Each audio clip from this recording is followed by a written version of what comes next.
मित्र ने पूछा है कि लाओस से स्तृण चित्त की इतनी इतनी गहराई की बात करता है, लेकिन स्तृण चित्त से अब तक एक तीर्थंकर, एक अवतार, एक पैगंबर, कोई एक जीसस, कोई बुद्ध, कोई महावीर, कोई कृष्ण पैदा नहीं हुआ। होना तो उल्टा ही चाहिए था। अगर स्तृण चित्त की ऐसी गरिमा है तो इस जगत के सारे धर्म स्तृण चित्त से निकलने चाहिए थे, लेकिन सभी धर्म पुरुषों से निकले। ये जरूर समझ लेने जैसी बात है। ऐसा क्यों है, उन्होंने पूछा है। ऐसा होने का कारण, जैसा मैंने आपसे कहा, बायोलॉजिकल स्त्री और पुरुष का जो संबंध है, जगत में जो चीज भी पैदा होती है उसमें भी स्त्री पुरुष का वैसा ही संबंध है। जब बच्चा पैदा होता है तो पुरुष सिर्फ एक्सीडेंटल साइयों के काम करता है, क्षण भर का उसका सहयोग है बच्चे को पैदा करने में, लेकिन शुरुआत वही करता है, इनिशिएट वही करता है, प्रारंभ वही करता है, क्षण भर का उसका काम है। लेकिन बच्चे के जन्म की यात्रा उसी से शुरू होती है। से सारा काम मां करती है। उस बच्चे को 9 महीने पेट में रखेगी, उसे खून देगी, उसे जीवन देगी, उसे श्वास देगी। फिर 9 महीने पर भी समाप्त नहीं हो जाता सब कुछ। फिर उसे बड़ा करेगी, पालेगी, पोसेगी, वो सब करेगी। इस जगत में और चीजें भी जो पैदा होती हैं वो भी ऐसे ही पैदा होती हैं। आप चकित होंगे जानकर कि महावीर जरूर धर्म को जन्म देते हैं, जीसस धर्म को जन्म देते हैं, बुद्ध, लेकिन इस जगत में कोई भी धर्म बिना स्त्रियों के बचता नहीं। स्त्रियां ही उसे बचाती, बड़ा करती और फैलाती हैं। ये आपके ख्याल में नहीं होगा, ये आपके ख्याल में नहीं होगा। जाके मंदिर में, मस्जिद में, चर्च में झांक के देखें वहां कौन है। वहां पुरुष नदारत है, और अगर कोई पुरुष पहुंच भी गया तो सिर्फ अपनी पत्नी के भय की वजह से वहां हाजिर है। सारे मंदिर, सारे चर्च, सारे गिरजे स्त्रियां चला रही हैं। धर्म को जन्म तो पुरुष दे जाता है, लेकिन उसकी देखभाल, उसकी संभाल, उसको गर्भ में रखना और संभालना और उसको बड़ा करना स्त्रियां करती हैं।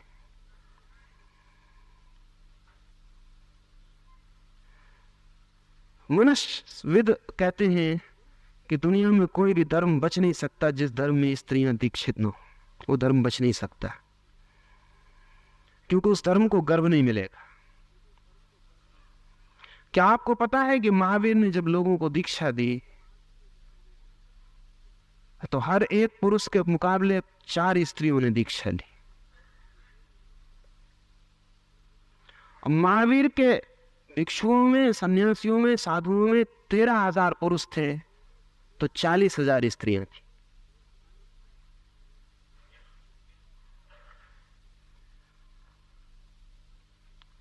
जीसस को पुरुषों ने सूली लगाई, लेकिन जिसने सूली से नीचे उतारा था वो एक वेश्या थी। जब जीसस के सारे शिष्य, पुरुष शिष्य भाग गए थे भीड़ में, तब भी 3 स्त्रियां उनकी लाश के पास खड़ी थी। अंतिम सांस जीसस ने स्त्रियों के बीच छोड़ी, और जिन्होंने उन्हें सूली से उतारा वो स्त्रियां थी। और जब पुरुष भाग गए थे तब भी स्त्रियां वहां तैयार थी। खतरा था उनकी भी मौत का। जन्म तो सब पुरुषों ने दिया, क्योंकि बायोलॉजिकल जो है वही साइकोलॉजिकल भी है। सब धर्मों को जन्म पुरुषों ने दिया है, लेकिन सब धर्मों को गर्भ स्त्रियों ने दिया है। ये अगर ख्याल में आ जाएगा तो ये शिकायत आपके मन में नहीं उठेगी। और आज भी अगर जमीन पर धर्म जिंदा है तो वो पुरुषों की वजह से नहीं। जन्म भला वो देते हो, लेकिन उनको जिंदा रखने के लिए स्त्रियों के सिवाय कोई उपाय नहीं। किसी भी चीज को जन्म पुरुष देने की पहल कर सकता है, लेकिन उसको गर्भ नहीं दे सकता। और जन्म देने से किसी चीज को जन्म नहीं मिलता, गर्भ देने से ही वस्तुतः जन्म मिलता है। क्योंकि हाड़ मांस, खून मांस, मज्जा वो स्त्रियां देती हैं। इसलिए ख्याल में नहीं आता, इसलिए ख्याल में नहीं आता।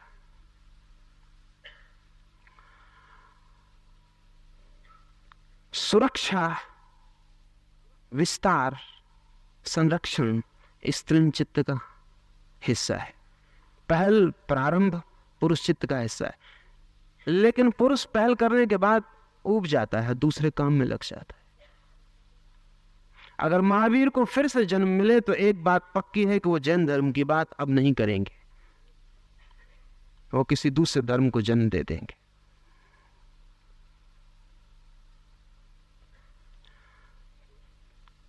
पुरुष रोज नए को जन्म देने के लिए उत्सुक होता है, स्त्री पुराने को संभालने के लिए आतुर होती है। एक अर्थ में प्रकृति इन दोनों से जीवन को स्थिर करती है, क्योंकि सिर्फ नए को जन्म देना काफी नहीं है, पुराने को संभालना भी उतना ही जरूरी है, अन्यथा जन्म देने का कोई अर्थ ही ना रह जाएगा। इसलिए पुरुष अगर ठीक पुरुष चित्त का हो तो सदा ही प्रगतिशील होता है। पुरुष अगर ठीक पुरुष चित्त का हो तो सदा ही प्रगतिशील होता है। स्त्री अगर ठीक स्त्री चित्त की हो तो सदा ही परंपरावादी होती। परंपरा का इतना ही अर्थ है जिसको जन्म दिया जा चुका है उसको संभालना है,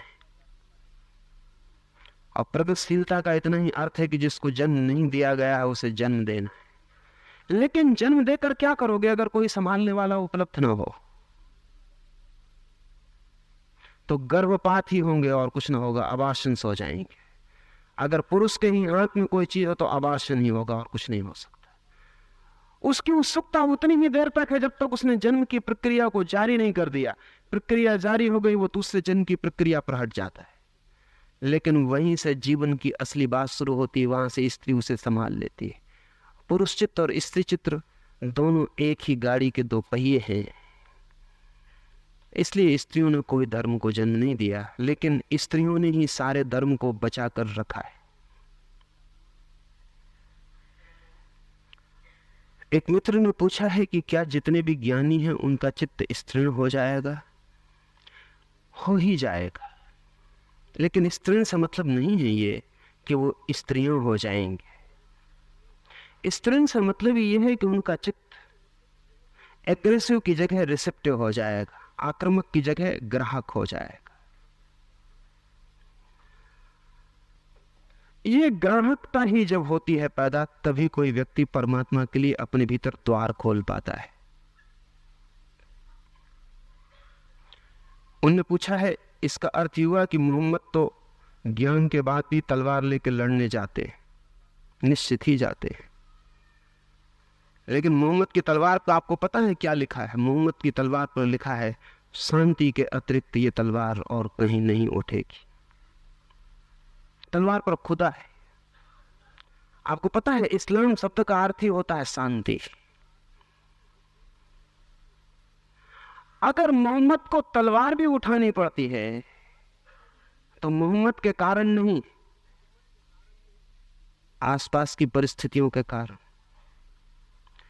लेकिन मोहम्मद जिन पर तलवार उठाते हैं उन पर भी क्रोध और आक्रमण और हिंसा नहीं है, उन पर भी दया है। मोहम्मद को बहुत कम समझा जा सका है। इस जगत में जिन लोगों के साथ बहुत अनाचार हुआ है उनमें एक मोहम्मद है, और उनकी तलवार की वजह से बहुत अनाचार हो गया। लेकिन मैं कहना चाहता हूं कि मोहम्मद की तलवार ठीक सर्जिकल है,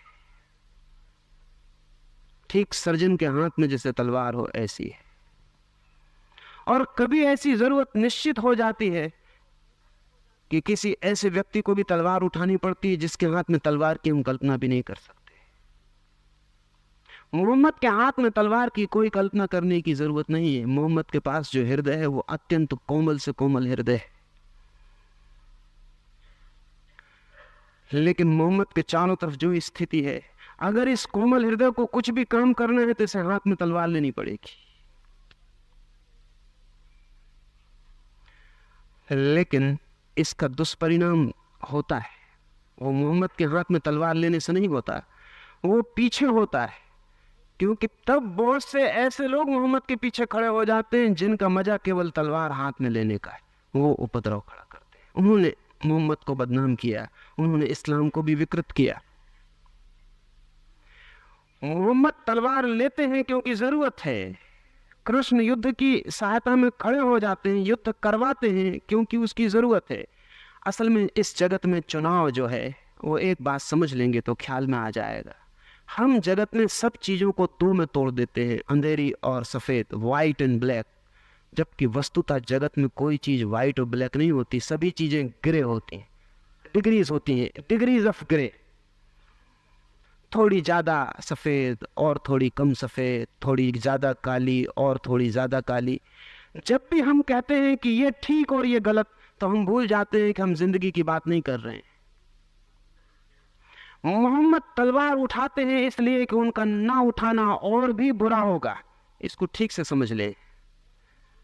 लेसर इविल यही है कि मोहम्मद तलवार उठा लें, क्योंकि तलवार तो उठेगी ही, और मोहम्मद नहीं उठाएंगे तो जिसके हाथ में भी तलवार उठेगी वो ग्रेटर इविल होगा। मोहम्मद जिस स्थिति में है उसमें उन्हें प्रतीत होता है कि उन्हें ही तलवार उठा लेना उचित होगा। कृष्ण अर्जुन से कहते हैं कि तू लड़, इसलिए नहीं कि कृष्ण की लड़ने में कोई उत्सुकता है। कृष्ण से ज्यादा स्त्रीण चित्त का आदमी खोजना तो बहुत मुश्किल होगा, इसलिए हमने तो उनका चित्र भी बिल्कुल स्त्रियों जैसा बनाया है। इतना स्त्रीण चित्त हमने किसी का नहीं बनाया। कृष्ण को जितना हमने स्त्री जैसा चित्रित किया है वैसा हमने बुद्ध महावीर को भी नहीं किया, लाओसे को भी नहीं किया। कृष्ण को तो हमने बिल्कुल स्त्रीण बनाया है। सब साज संवार उनका स्त्रियों जैसा है, कपड़े लत्ते स्त्रियों जैसे है, सारा ढंग उनका स्त्रियों जैसा है, उनका नाच, उनका गीत सब स्त्रियों जैसा है। ये आदमी जो इतना स्त्रीण हमने चित्रित किया है, ये अर्जुन को, जो कि बहुत बहादुर पुरुष था, भाग रहा था, उसको लड़वाने के लिए प्रेरणा देने वाला बना। आखिर कृष्ण को इतनी इतनी इतनी आग्रह करने की क्या जरूरत है कि अर्जुन लड़े? जरूरत इसलिए है कि कृष्ण को एक बात साफ है, अर्जुन नहीं लड़ता है तो भी जो बुराई है वो होकर रहेगी, लेकिन बहुत बुरे हाथों से होकर रहेगी। अर्जुन उन सबसे बेहतर है, और अर्जुन युद्ध से भागना चाहता है। इस वजह से कृष्ण को और भी स्पष्ट हो गया कि यह आदमी बेहतर है और युद्ध इसी के द्वारा करवा लेना ठीक होगा। युद्ध तो होकर रहेगा, युद्ध खोर करेंगे। कभी कभी मैं सोचता हूं कि अगर अर्जुन की जगह भीम के रथ पर कृष्ण बैठे होते तो शायद गीता पैदा न होती, क्योंकि भीम इतना आतुर होता कि जल्दी बढ़ाओ, आगे ले चलो। हो सकता है कृष्ण खुद ही कहते कि क्षमा कर, ये युद्ध ठीक नहीं है। ये अर्जुन इसमें कारगर है। अर्जुन भागने की कहने लगा, उसने सिद्ध कर दी एक बात तो कि वो आदमी भला है, एकदम भला है। कृष्ण को पक्का हो गया कि इस भले आदमी के हाथ में तलवार दी जा सकती है। असल जो सारी बात है वो ये है कि तलवार भले आदमी के हाथ में ही दी जा सकती है, और तलवार अक्सर बुरे आदमी के हाथ में होती है, और भला आदमी तलवार छोड़ देता है और बुरा आदमी तलवार उठा लेता है। इसलिए भला आदमी बुराई को करवाने का कारण बन जाता है। जगत में जब चुनाव करना पड़ता है तो विकल्प ऐसा नहीं होता कि ये अच्छा है और ये बुरा है, विकल्प ऐसा होता है कि ये कम बुरा है, ये ज्यादा बुरा है। जीवन में सब चुनाव ऐसे ही है। यहाँ ऐसा नहीं है कि ये अमृत है और ये जहर है, यहाँ ऐसा है कि ये कम जहर है और ये ज्यादा जहर है। कम जहर को चुनना पड़ता है, यही अमृत का चुनाव है। मोहम्मद और कृष्ण उस कम जहर को चुनते, परिस्थितियां उनकी भिन्न हैं। थोड़ा सोचे कि कृष्ण मर गए होते पहले ही इस महाभारत के युद्ध के, तो हमारे कल्पना में कभी ख्याल ही ना आता कि कृष्ण भी युद्ध करवा सकते। आता कभी ख्याल ना आता। चलो और इस तरह सोचें कि बुद्ध और जिए होते 20 वर्ष और महाभारत जैसी स्थिति आ गई होती, तो हमारी कल्पना भी नहीं आता कि बुद्ध भी युद्ध के लिए हाँ कह सकते थे। हमारी देखने के पर्सपेक्टिव सीमित होते, जो हो गया वही हम देखते हैं, जो हो सकता था वो हम नहीं देखते। अगर कृष्ण मर जाते 10 साल पहले महाभारत के, तो हमें कभी भी ख्याल ना आता कि ये आदमी जो बांसुरी बजाता था, जो प्रेम के गीत गाता था, जो इतना माधुरी से भरा था, ये युद्ध के लिए गीता जैसा संदेश दे सकता है। मेरी दृष्टि में गीता से ज्यादा युद्ध के लिए प्रेरणा देने वाली और कोई धर्म पुस्तक जगत में नहीं है। लेकिन इसका कारण ये नहीं है कि ये पुरुषचित थे, इसका कारण इसका कारण यह है कि चित्त तो बिल्कुल स्त्रीण है, बहुत रिसेप्टिव है, बहुत ग्राहक है, लेकिन जिस स्थिति में ये खड़े हैं उस स्थिति में इनका ग्रहणशील चित्त परमात्मा को पूरी तरह ग्रहण करके जो कहता है उसी को करने में ये संलग्न हो जाते हैं। ये मोहम्मद की तलवार परमात्मा के लिए उठी तलवार है। एग्रेसिव मोहम्मद बिल्कुल नहीं है, आक्रामक बिल्कुल नहीं है, लेकिन इसका यह मतलब नहीं है कि मोहम्मद के पीछे आक्रामक लोग इकट्ठे नहीं हुए। लेकिन पीछे इकट्ठे होने वाले की जिम्मेवारी मोहम्मद पर नहीं जाती, किसी पर भी नहीं जाती। महावीर जितना साहस का आदमी खोजना मुश्किल है, लेकिन कोई सोच भी नहीं सकता था कि महावीर के पीछे कमजोर और कायर इकट्ठे हो जाएंगे। वो इकट्ठे हुए क्योंकि उनको आड़ मिल गई। जीवन बड़ा अजीब है। महावीर ने अहिंसा की बात की और महावीर ने कहा अहिंसा को वही उपलब्ध हो सकता है जिसके चित्त में भय बिल्कुल नहीं रहा। लेकिन भयभीत आदमी ने सोचा कि अहिंसा अच्छा धर्म है, इसमें कोई किसी को मारता पीटता नहीं, न हम किसी को मारेंगे न कोई हमें मारेगा। वो जो भयभीत आदमी था उसको अहिंसा परम धर्म मालूम पड़ा। इसलिए नहीं कि अहिंसा परम धर्म था, बल्कि इसलिए कि उसके भय को लगा कि अगर सारी दुनिया अहिंसा मान ले तो बड़े निर्भयता से रहने का मजा आ जाए। तो जितने भयभीत आदमी थे वो महावीर के पीछे इकट्ठे हो गए। इसलिए आकस्मिक नहीं है कि महावीर के पीछे जो वर्ग इकट्ठा हुआ वो एकदम इंपोर्टेंट, एकदम नपुंसक है। उसने जिंदगी में सब तरफ से अपने को सिकोड़ लिया। वो सिर्फ केवल बनिए के धंधे को पकड़ के जी रहा है 2500 साल से। क्या कारण है? उसको कोई धंधा नहीं समझ में आया, क्योंकि सब धंधे में खतरा लगा। सिर्फ एक धंधा उसको लगा कि ये ठीक है, इसमें ज्यादा झंझट नहीं, झगड़ा नहीं, और न कुछ पैदा करता है न कहीं जाता है, बीच के मध्यस्थ का काम करता है, दलाल का काम कर रहा है। कोई सोच ही नहीं सकता कि महावीर जैसे हिम्मतवर आदमी के पीछे इतने गैर हिम्मतवर लोग इकट्ठे होंगे जो कुछ न कर सके सिवाय दलाली के। तो दलाली भी कोई धंधा है। दलाली से भी कोई इनर पोटेंशियल जो भीतर छिपी हुई शक्तियां हैं वो जग सकती हैं। लेकिन ये सबसे ज्यादा सुविधापूर्ण मालूम पड़ा भयभीत आदमी को। अजीब बात है, महावीर के पीछे कायर लोग इकट्ठे हो गए। मोहम्मद अत्यंत दयालु व्यक्ति है और दया के कारण ही तलवार उठाई। अगर दया थोड़ी भी कम होती तो ये आदमी तलवार नहीं उठाता। लेकिन उनके पीछे खूंखार और जंगली आदमी इकट्ठे हो गए, क्योंकि तलवार दिखी। उन्होंने कहा बड़े मजे की बात है, धर्म और तलवार दोनों का जोड़ हो गया, सोने में सुगंध आ गई। अब हमसे कोई ये भी नहीं कह सकता कि तुम मार रहे, अब हम धर्म के नाम पर मारेंगे और काटेंगे।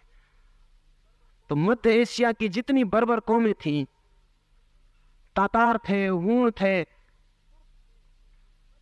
तुर्क थे, वो सब इस्लाम में सम्मिलित हो गए, क्योंकि तलवार को पहली दफा अपराधी की जगह से हटाकर मंदिर का रुतबा मिला। वो सब पीछे खड़े हो गए तलवार लेके। उन्होंने सारी दुनिया रोन डाली। आज जो दुनिया में इस्लाम का इतना प्रभाव है ये मोहम्मद की वजह से नहीं, ये जो इतनी संख्या है मोहम्मद की वजह से नहीं, ये इन दुष्टों की वजह से जो पीछे इकट्ठे हो गए। इन्होंने रोन डाली सारी दुनिया, लेकिन इस्लाम मार डाला इन्होंने। शांति का धर्म सबसे ज्यादा अशांति का धर्म बन गया। लेकिन मोहम्मद जिम्मेवार नहीं। मोहम्मद क्या कर सकते? महावीर क्या कर सकते? महावीर सोच ही नहीं सकते कि मेरे पीछे वणिकों की एक कतार खड़ी हो जाएगी, कल्पना भी नहीं कर सकते। लेकिन जीवन के तर्क बड़े अजीब हैं, बहुत अजीब है। कुछ कहा नहीं जा सकता। और एक तर्क जो कि लाओत्से को समझने में भी उपयोगी होगा वो ये है कि अक्सर आप विरोधी आदमी से प्रभावित होते हैं, दी अपोजिट। जैसा सेक्स में होता है वैसी सब चीजों में होता है। आप अपने से विपरीत आदमी से प्रभावित होते हैं। ये बड़ी खतरनाक बात है, लेकिन ये होता है। महावीर बहादुर से बहादुर, इसलिए उनको महावीर नाम मिला। ये उनका नाम तो नहीं है, नाम तो उनका वर्धमान है। महावीर का नाम दिया क्योंकि उनके वीरता का कोई मुकाबला ही नहीं, सच में नहीं है। ये तो आज ये महावीर के पीछे जो लोग प्रभावित हुए वो कायर होंगे, ये सोचा भी नहीं जा सकता। लेकिन हमेशा ऐसा होता है, वीरता से कायर ही प्रभावित होते हैं, वीर प्रभावित नहीं होते। वीर क्या प्रभावित होंगे? कि हो गए वीर तो ठीक है, अपने घर के हो गए। लेकिन कायर एकदम प्रभावित हो जाता है कि ये रहा महावीर, इसके चरणों में सिर रखे, ये है आदमी असल में। क्यों? क्योंकि ये कायर भी सोचता रहा है कभी हम भी ऐसे हो जाएं। हो तो नहीं सकते, ये आइडियल है, ये आदर्श, लेकिन इसके चरणों में सिर तो रख सकते हैं, इसका यशगान तो कर सकते हैं, इसकी जय जयकार तो बोल सकते हैं। ये उनका आदर्श बन जाता है, क्योंकि भीतर इससे विपरीत उनके आदमी छिपा है। वो इकट्ठे हो जाते, वो अड़चन डाल देते। सदा ऐसा होता है कि हम अपने से विपरीत से आकर्षित हो जाते हैं, और तब बड़ी कठिनाई होती है। हम जिस वजह से आकर्षित होते हैं हम उससे उल्टे होते हैं, और फिर ये आकर्षित हुए लोग ही पीछे संप्रदाय निर्मित करेंगे, संस्था चलाएंगे, संगठन बनाएंगे, संप्रदाय होगा, वो इनके हाथ में होगा।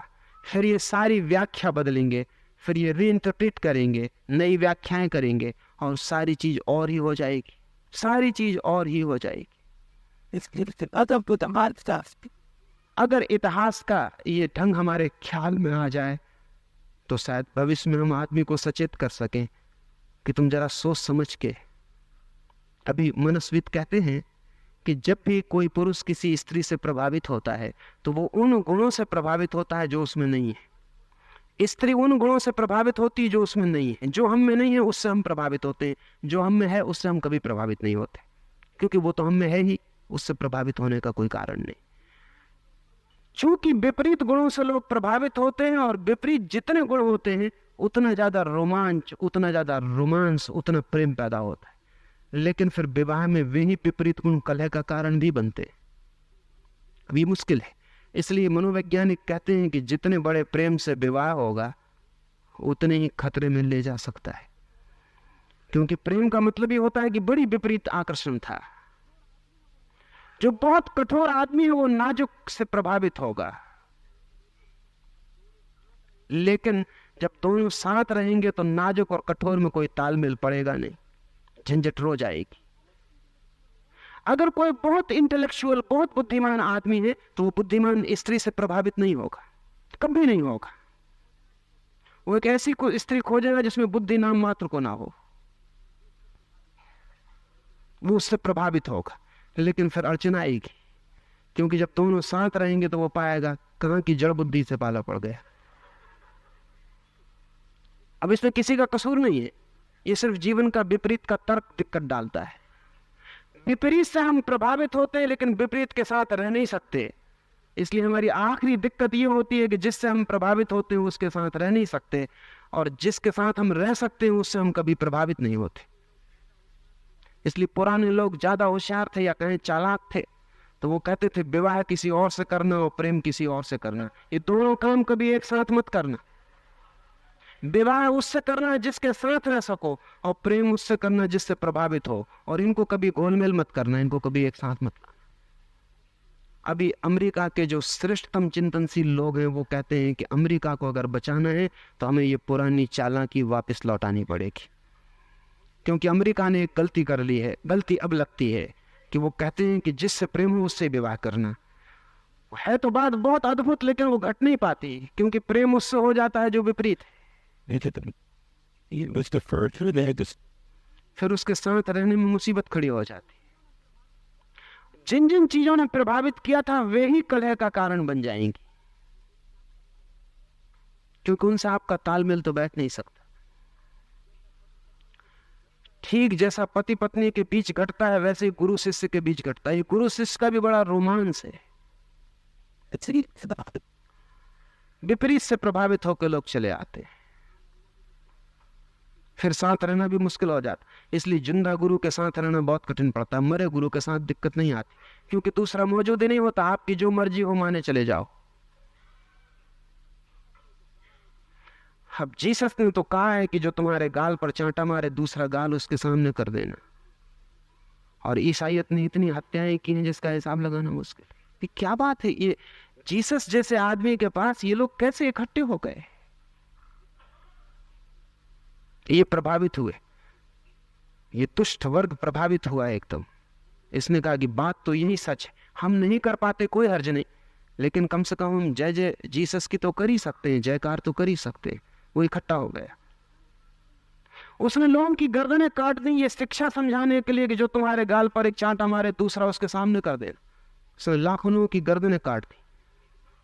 क्योंकि ये सिद्धांत समझाना बिल्कुल जरूरी है। इस सिद्धांत के बिना दुनिया का हित नहीं होगा। ऐसा विपरीत हो जाता है।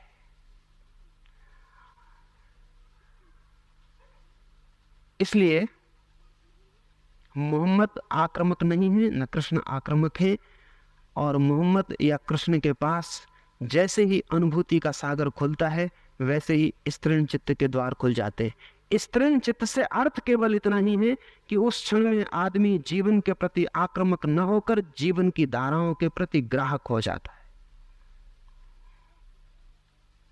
वो एक गर्व बन जाता है और जीवन को अपने भीतर समा लेने को तैयार हो जाता है। वो स्वीकार करने लगता है, अस्वीकार करना बंद कर देता है। उसकी स्थिति टोटल एक्सेप्टेबिलिटी की, तथाता की हो जाती, वो राजी हो जाता है। ये राजीपन, परिपूर्ण राजीपन ही स्त्रीण चित्त का लक्षण है।